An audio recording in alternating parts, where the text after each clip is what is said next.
Praise the Lord everyone, सबको जय मसीह की। आइए मैं आप सब के लिए उस पवित्र और सामर्थ्य वचन को पढ़ती हूँ, जो वचन हमें परमेश्वर के दास अपोस्टल अंकुर यूसुफ नूरुल्लाह जी द्वारा और परमेश्वर की दासी पास्टर सोनिया यूसुफ नूरुल्लाह जी द्वारा दिया जाता है। आइए मैं आप सब के लिए उस पवित्र और सामर्थ्य वचन को पढ़ती हूँ। सोए ना रहें, जैसे कि पवित्र बाइबल एक राजाओं 3 की 21 से 22 आयत में लिखा है। भोर को जब मैं अपना बालक दूध पिलाने को उठी, तब उसे मरा हुआ पाया, परंतु भोर को मैंने ध्यान से यह देखा कि वह मेरा पुत्र नहीं है। तब दूसरी स्त्री ने कहा, नहीं, जीवित पुत्र मेरा है और मरा पुत्र तेरा है। आमीन। मेरे प्रियो, याद रखो, आप ऐसे नहीं जी सकते जैसे अन्य जाति लोग जीते हैं। उनकी तरह रात को 9 बजे सोकर सुबह 10 बजे नहीं उठ सकते। अगर आप मसीही होकर ऐसा कर रहे हैं तो आप मुसीबत में हैं। मेरे प्रियो, अगर हम बाइबल में एक राजाओं के 3 अध्याय की 21 आयत में पढ़ते हैं तो उसमें लिखा है कि एक औरत सुलेमान राजा के पास आई तो उसने कहा कि जब मैं रात को सोकर सुबह उठी तो मेरा बच्चा मरा हुआ निकला। क्यों?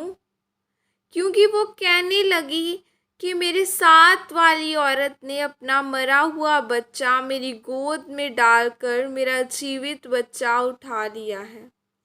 मेरे प्रियो, जब हम इस कहानी को पढ़ते हैं और देखते हैं कि वो कैसी माँ थी जो सारी रात बच्चे को देखने के लिए नहीं उठी नहीं।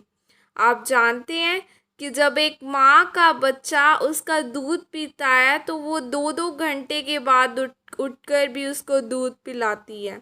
अगर दूध पीने के लिए नहीं भी उठा तो वो रोएगा। एक माँ को पता है या वो जानती है कि वो 8 घंटे की नींद नहीं ले सकती।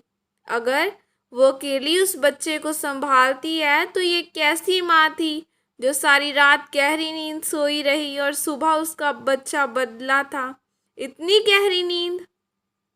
मेरे प्रियो, ठीक इसी प्रकार एक विश्वासी इतनी गहरी नींद नहीं सोएगा तो उसकी मंजिल, उसका जीवन, कारोबार या व्यापार मुर्दा कारोबार में बदल दिया जाएगा।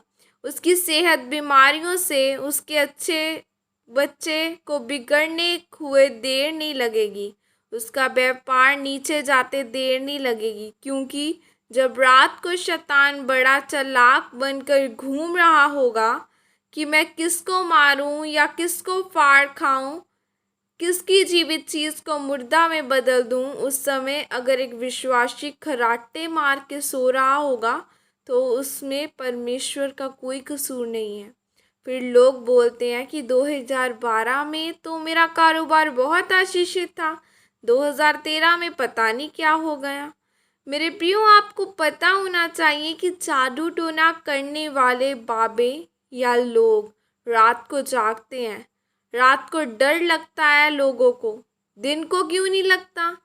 अगर आप बाइबल में पढ़ें तो यीशु मसीह ने चेलों को चुनने से पहले सारी रात प्रार्थना की, लेकिन आज का विश्वासी रात को सोता है और फिर कहता है कि मेरे जीवन में मुर्दापन क्यों है।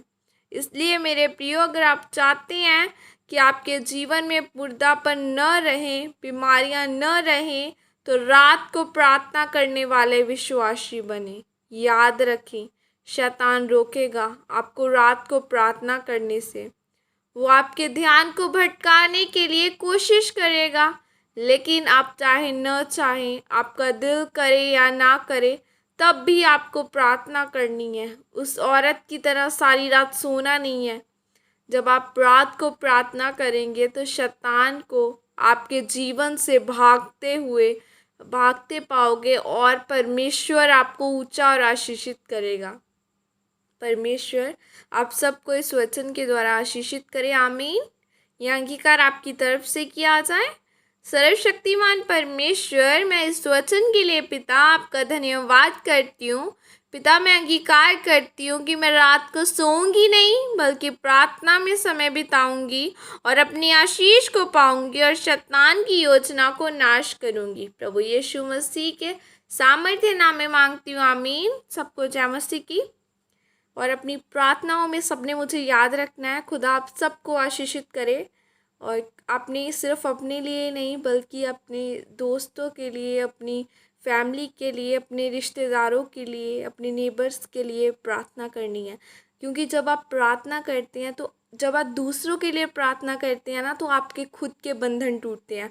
तो आपने दूसरों के लिए प्रार्थना करनी है और खुद आप सबको आशीषित करेगा। God bless you. जय मसीह की।